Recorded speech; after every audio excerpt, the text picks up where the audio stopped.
Na nossa aula de hoje, nós estudaremos as chamadas raízes da unidade. Na aula passada, nós vimos como que se dá o processo de extração de raízes de números complexos. Tá? Esse processo é totalmente baseado na fórmula de potenciação que nós já estudamos. Tá? Então, a questão que nós temos aqui é calcular as raízes enésimas da unidade. Ok? Então, pela relação que nós estudamos na última aula, nós sabemos que as raízes enésimas da unidade, elas são dadas pela seguinte relação. É a raiz enésima de 1, porque esse 1 é um número complexo real. Tá? Então, o primeiro passo é eu escrever esse número na forma trigonométrica. Tá? E nós notamos que na forma trigonométrica, esse número se escreve da seguinte forma. Ele é 1 que multiplica cosseno de 0 mais i seno de 0, ok? O argumento principal do número complexo real 1 é 0, tá? Isso nos permite escrever da seguinte forma. Raiz enésima de 1 que multiplica cosseno de, no caso, θ mais 2κπ, meu θ aqui é 0, tá? Então eu teria 2κπ sobre n mais i seno de 2κπ sobre n, ok? Então essa relação, ela nos fornece as raízes enésimas da unidade, ok? Agora observe o seguinte, eu ainda posso escrever da seguinte forma, isso aqui eu posso escrever como cosseno de 2κπ sobre n mais i seno de 2κπ sobre n, ok? Muito bem, então, fixado n, para um n fixo aqui, nós vamos denotar as raízes enésimas da seguinte forma, epsilon k cosseno de 2κπ sobre n mais i seno de 2κπ sobre n, ok? Claramente para um n fixado. E aqui nós notamos que esse k ele varia de 0 até n menos 1, ok? Então observe o seguinte, para o caso n igual a 3, tá? O que nós temos aqui? Nós temos as raízes cúbicas da unidade, tá? No caso n igual a 3. Observe o seguinte, para n igual a 3, nós temos as raízes cúbicas da unidade. E quais são as raízes cúbicas? As raízes cúbicas da unidade são o próprio 1, ok? Porque observe o seguinte, para k igual a 0, eu vou ter cosseno de 0 mais i seno de 0, ok? Depois, para k igual a 0, eu tenho 1. Para k igual a 1, ok? E depois para k igual a 2. Então, as raízes cúbicas da unidade são 3 números complexos. Quais são esses números complexos? 1, ok? Que eu vou denotar por epsilon 0, desculpa, que vai ser a primeira, epsilon 0, que é 1. Por outro lado, o epsilon 1, que vai ser menos meio, menos i raiz de 3 sobre 2, e o epsilon 2, que é menos meio, mais i raiz de 3 sobre 2. É fácil a gente verificar que esses valores são as raízes, ok?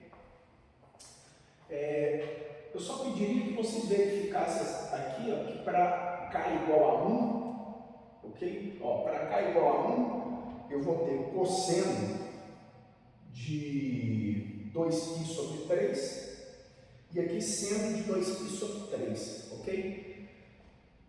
Vamos observar aqui o cosseno de 2π sobre 3, ó.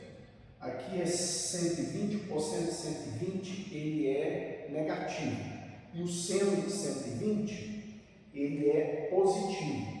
Então, para cá igual a 1, aqui está trocado, viu, gente? Ó, aqui o epsilon 1 é essa daqui e o epsilon 2 é essa daqui. Ok? Muito bem.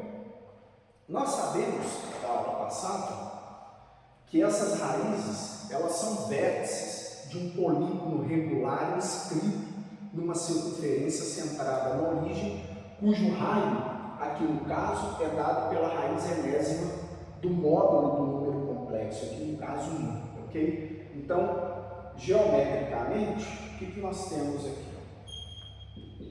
Eu considero uma circunferência centrada na origem com raio 1, ok? Aqui eu vou ter a primeira raiz,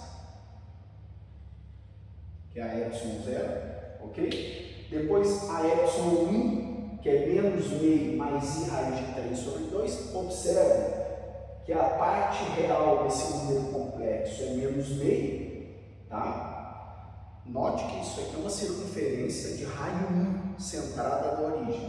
A parte real é menos meio e a parte imaginária é raiz de 3 sobre 2. Isso nos dá um ponto, digamos aqui, ó, ok? Então, este aqui, ó, é o meu epsilon 0, aqui é o epsilon 1, e depois a parte real, menos meio, e a parte imaginária, menos raiz de 3 sobre 2, eu vou ter um número complexo aqui, ó, que vai ser o epsilon 2, ok? Então, note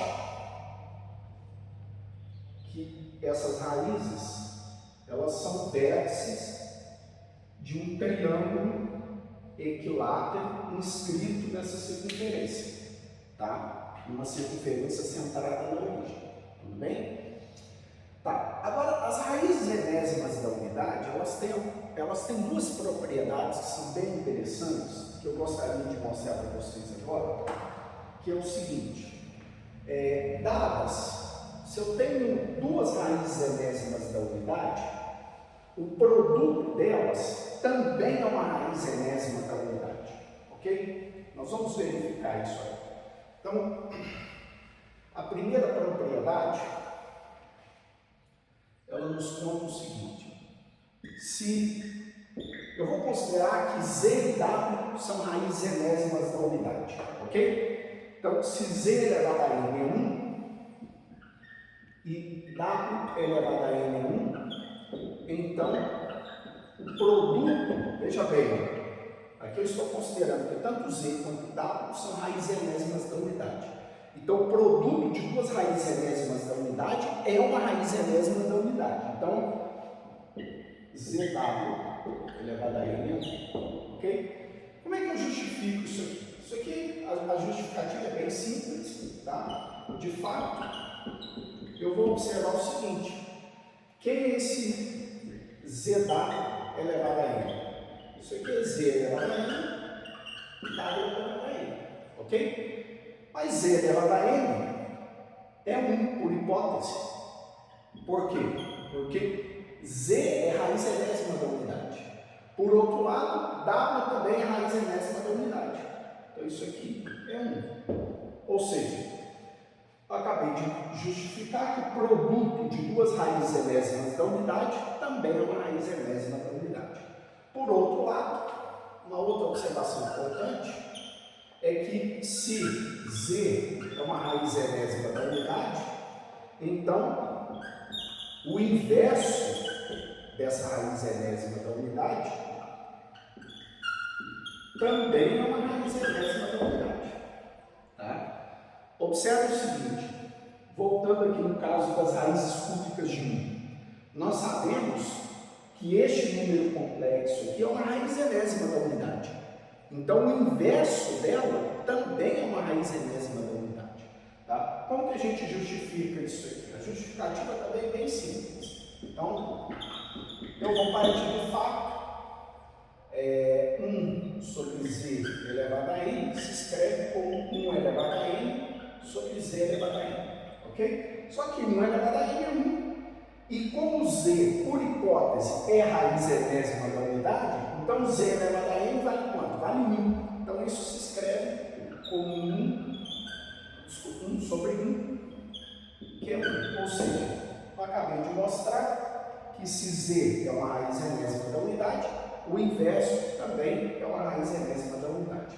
Ok? Bem, então por hoje é só.